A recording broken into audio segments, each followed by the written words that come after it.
Zelensky इसके लिए मानते हैं नहीं मानते, और अगर जेलेंस्की नहीं मानते और इंडिया रशिया से ऑयल खरीद रहा है और अगर वॉर चल रही है, तो ट्रंप के पास क्या एथिकल और मॉरल ग्राउंड बचेगा ये कहने के लिए कि अब जेलेंस्की भी नहीं मान रहा, रशिया भी नहीं मान रहा, भारत तुम तेल लेना बंद करो, तुम इस लड़ाई को खत्म करो।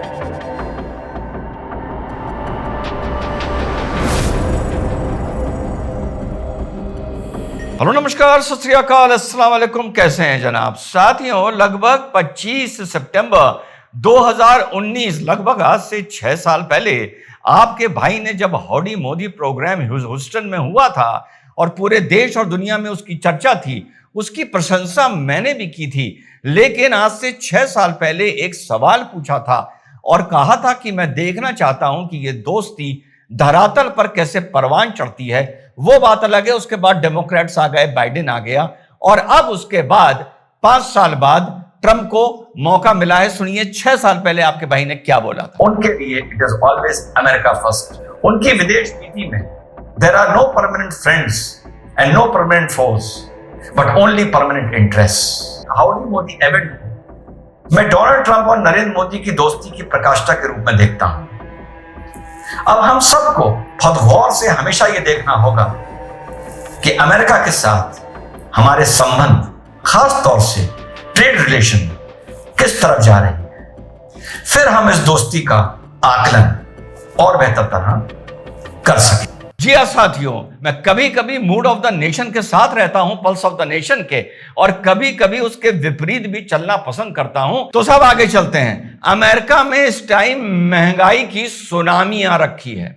वहां पे रील बना बना के लोग डाल रहे हैं कि पहले जो कपड़ा इतने डॉलर्स का आता था, अब वही चीज जो नया लॉट गिरा है, क्योंकि वहां पर ये इंप्लीमेंट हो गया है, 25% अभी इंप्लीमेंट हुआ है, पूरा 50% नहीं हुआ है, तो कितनी वहां महंगाई की दरें बढ़ रही हैं। और एवरेज इस टाइम जो टैरिफ है अमेरिका का वो 20.1 हो गया है। आज से 6 साल पहले जब चाइना अमेरिका का ट्रेड वॉर चल रहा था, तो जो एवरेज था वो 3% था, जिसको बढ़ाकर उस टाइम ट्रंप ने 9% किया था। तो बात भारत की नहीं है, जैसा हमने कल परसों बात की थी, सारी चीजों की दरें वहां पर 20, 25, 30% बढ़ती लोगों को नजर आ रही हैं। महंगाई बढ़ गई है और लोग वहां पर अब कांग्रेस सवाल पूछ रही है ट्रंप एडमिनिस्ट्रेशन से, और सुनिए किस तरीके से पूछ रही है और क्या बुरा हाल है। वहां पे एक सेनेट होता है, एक हाउस ऑफ रिप्रेजेंटेटिव होता है, जो भी चीज प्रपोज होती है फिर कांग्रेस उस पर डिबेट करती है, चर्चा करती है,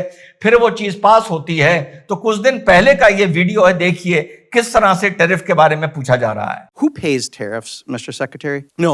Answer the questions I asked, please. I only have 5 minutes. Who pays tariffs? Sorry. Well, who pays tariffs? Sorry, Mr. Secretary, please. Excuse me. The question is very simply, who pays tariffs, Mr. Chairman? I'd like him to answer that question. Well, He wants to answer other questions. well, Congressman, if the exporters, dislike tariffs so much, why wouldn't they? If I think what you're trying to get me to say. Did you remember the question? I'm not sure you did. Who pays tariffs? It's a very complicated question. Reclaiming my time. People pay tariffs, right? Reclaiming my time, Mr. Secretary. Reclaiming my. देखा आपने साथियों, और इसके साथ साथ WTO ने और IMF ने वार्न किया है कि पूरे दुनिया की ट्रेड जो में कनेक्टिविटी बनी थी, वो पूरी दुनिया की ट्रेड चरमरा जाएगी और पूरी दुनिया को इंक्लूडिंग यूएसए इससे नुकसान होगा और रिलेटिवली अमेरिका को ज्यादा होगा। 1990 में भी ये एवरेज टैरिफ 20% पहुंच गए थे, लेकिन उस टाइम इतनी इंटरकनेक्टिविटी नहीं थी, मार्केट ओपन नहीं था, तो किसी भी इकोनॉमी को इससे साथियों फर्क नहीं पड़ा था। जेफरी सैच जो एक इकोनॉमिस्ट हैं, उन्होंने भारत को एडवाइस किया है कि आप अमेरिका के चक्कर में ना पड़ें, क्वेड का कोई फायदा नहीं है, आप एक इंडिपेंडेंट नेशन है और इंडिपेंडेंट नेशन की तरह सोचिए। और जॉन बेल्टन जो है, जो वहां के नेशनल सिक्योरिटी एडवाइजर रह चुके हैं, उन्होंने भी ये कहा है कि आपने जो टैरिफ इंडिया पे लगाया है, ये आपने लगाया था रशिया को हिट करने के लिए, और हो ये रहा है कि इस टैरिफ के चलते रशिया, चाइना, इंडिया आपस में और करीब हो रहे हैं। और कोशिश ये की गई थी कि इनके बीच में टैरिफ की दरार डाली जाए। अब साहब एक नई खबर यह आई है कि अलास्का में 15 अगस्त को पुतिन और ट्रंप की मीटिंग तय हो गई है और इस बात की खबर यूरोप को और जेलेंस्की को खबर तो थी क्योंकि ये चीज बोल दी गई थी, लेकिन इनको उस लूप में कॉन्फिडेंस में नहीं रखा जा रहा है। और जब पूछा गया डोनाल्ड ट्रंप से कि क्या ये मीटिंग की ये कंडीशन है कि पहले पुतिन जेलेंस्की से मिलें और कुछ बात करें, तो सुनिए ट्रंप ने क्या जवाब दिया। Does Putin have to meet with Zelensky in order and before you and Putin have to meet? Or are you No.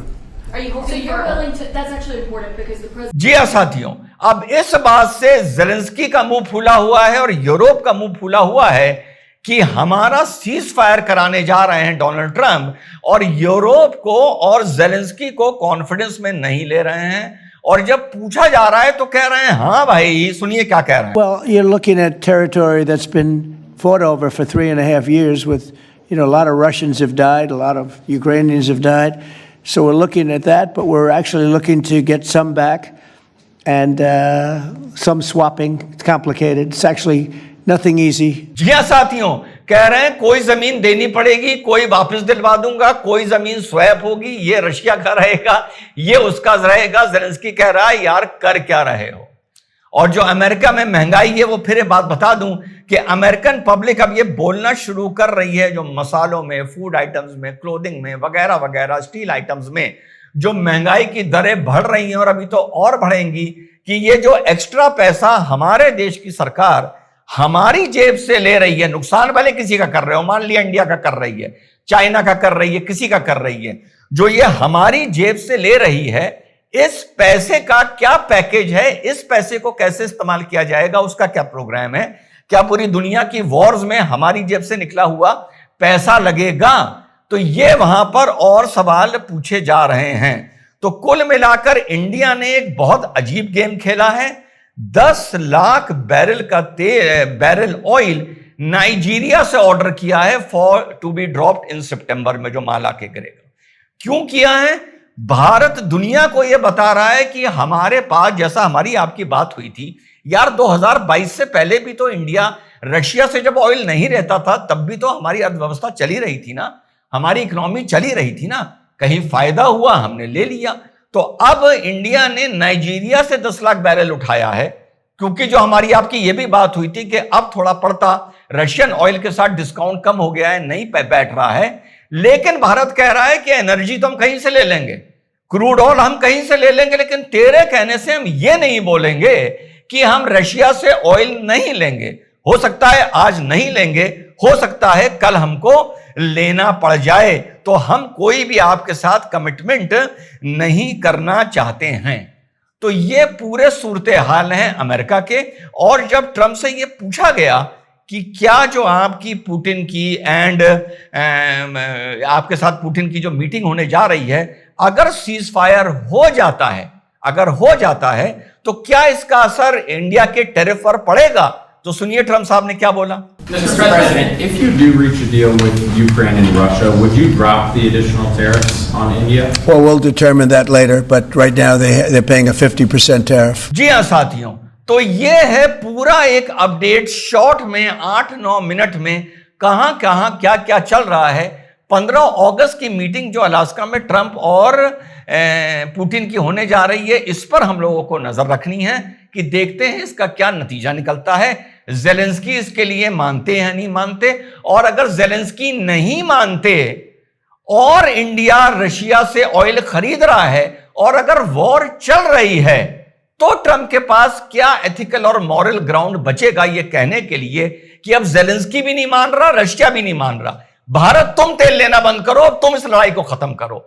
मेरे हिसाब से इसका तो कोई लॉजिक नहीं बनेगा। तो 15 अगस्त की मीटिंग पर नजर रखेंगे कि उसका क्या आउटकम निकल कर आता है। जय हिंद, वंदे मातरम, खुदा हाफिज।